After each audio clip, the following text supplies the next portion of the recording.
semuanya, selamat datang di podcast kita kali ini. Perkenalkan, nama saya Fatirul Ilaulah dengan NIM 25191020102. Hari ini kita akan ngobrol tentang perkembangan teknologi informasi yang sekarang semakin cepat. Sekarang saya bersama narasumber kita, yaitu Mas, sedang perkenalan. Halo semuanya, perkenalkan nama saya Bintang Fadil Hami, NIM 2519102010103. Nah, untuk kakaknya, bagaimana kabarnya saat ini? Halo, baik banget Kak. Terima kasih sudah mengundang. Siap, aman. Nah, untuk topik yang pertama kita bahas, yaitu mungkin pendengar pengen tahu nih, sebenarnya kakak sehari-hari berkecimpung di bidang TI dalam bentuk apa? Kalau saya sendiri itu masih mahasiswa ya Kak ya. Ya. Tapi masih adalah sedikit-sedikit kayak pembahasan tentang TI, apalagi ada matkulnya. Oke nih, berarti cukuplah untuk pembahasan yang dibahas pada hari ini. Iya betul. Oke, kita mulai dari paling dasarnya dulu ya Kak. Iya. Menurut kakak nih, definisi paling simpel dari teknologi informasi itu apa sih? Kalau menurut saya sih TI kayak proses mengolah, menyimpan dan menyebarkan informasi dengan bantuan komputer sih, jaringan dan perangkat digital lainnya. Berarti kalau dilihat dari perkembangan zaman, apakah pengertian TI dulu dan sekarang berubah atau bagaimana Kak? Secara konsep sih sama, tapi mungkin ada beberapa yang membuat kayak perbedaan kecil. Untuk contohnya, itu seperti apa Kak? Kalau boleh tahu, yang paling terasa lah. Dulu TI kan hanya cuma komputer di kantor, sekarang TI mencakup smartphone, cloud, AI, IoT, dan keamanan digital. Ya. Untuk pembahasan yang kedua ini tentang tren terbesar dalam teknologi informasi. Kalau ngomongin tentang tren nih Kak, sekarang kan banyak istilah yang muncul seperti AI, IoT, cloud, dan sebagainya. Menurut kakak nih, tren yang paling dominan atau worth it lah saat ini apa? Yang paling besar sih AI ya, karena banyak mahasiswa yang menggunakannya.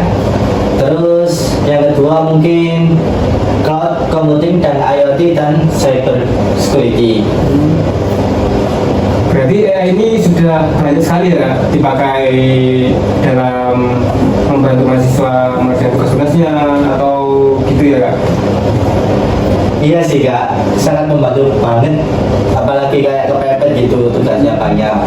Berarti dari sudut pandang kakaknya nih, AI itu sebenarnya apa sih?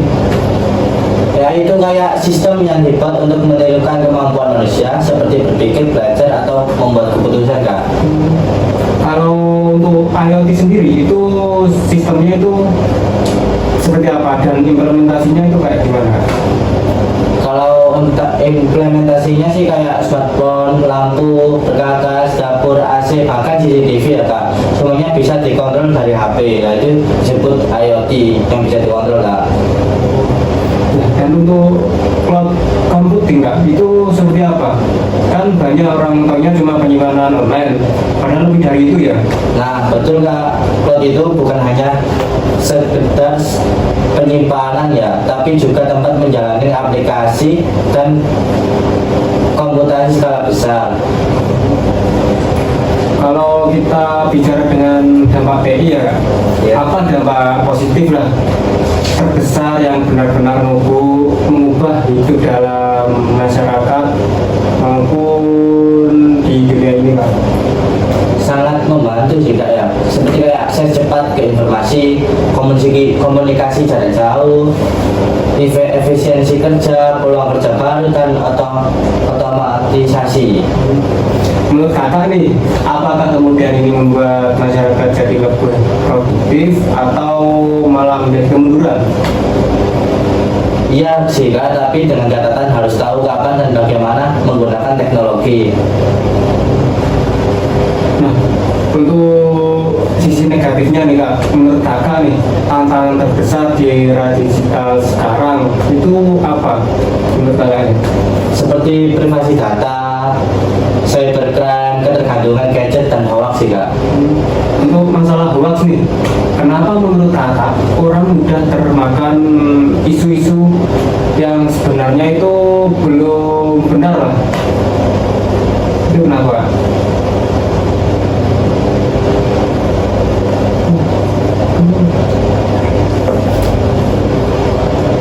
Karena informasi tersebar cepat jika dan tidak semua orang punya literasi digital yang baik. Oh, berarti kan kita bisa menyimpulkan lah.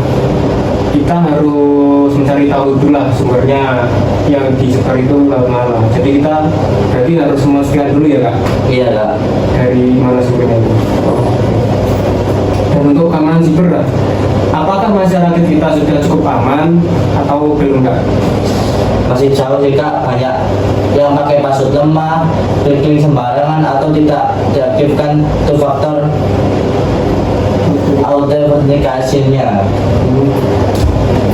Untuk pelajar dan mahasiswa yang mendengarkan sekarang nih kak, kira-kira skill apa sih yang wajib mereka punya pada era digital saat ini? Minimal literasi di digital, pemahaman keamanan dasar, dan kemampuan baca teknologi baru kak. Nah, kalau untuk orang yang tidak kuliah di jurusan TI nih kak, apakah penting untuk belajar coding pada era digital saat ini? Menurut saya tidak wajib sih kak, tapi sangat membantu. Minimal paham cara berpikir logis dan problem solvingnya. Oke teman-teman, kita masuk ke segmen berikutnya ya. Ini yang paling sering ditanyain sama pendengar nih, pendengar kita. Skill apa sih yang wajib banget dimiliki pelajar atau mahasiswa yang di era digital saat ini? Dan untuk kakaknya nih, itu gimana? Ya, pertanyaan ini sih emang sering banget muncul ya kak ya. Minimal seseorang harus punya literasi di digital, tahu cara menggunakan teknologi secara benar, kemudian pemahaman keamanan dasar supaya nggak gampang kena phishing ataupun scam. Dan satu lagi kak, kemampuan belajar teknologi baru, karena teknologi cepat banget berubah, jadi adaptasi itu penting kak. Nah, itu dia. Saya kan banyak yang rasa, aduh, aku nggak suka jurusan TI, apa harus ngerti semua sih? Atau materinya itu bingung lah, kemudian kadang kan mereka takut duluan sebelum mencoba itu semuanya. Menurut saya itu wajar sih kak. Banyak yang mikir kalau harus ngerti sampai yang ribet-ribet, padahal enggak. Yang penting bisa pakai teknologi dengan aman dan efektif dulu. Kayaknya kita sering dengar juga nih, kalau bukan anak TI, tapi nggak sih belajar coding, ini sampai jadi perdebatan loh di media sosial saat ini. Iya kak, jawaban menurutku ya nggak wajib sih, tapi sangat membantu. Coding itu bukan sekedar nulis kode ataupun kayak gimana kak, tapi melatih cara berpikir logis dan problem solving. Dua skill itu dipakai di semua bidang kok, bukan cuma TI. Ya, nah, iya betul kak. Aku juga ngerasa nih, bahkan di bidang teknis, pola pikirnya itu kepakai, kayak lebih terstruktur gitu kan.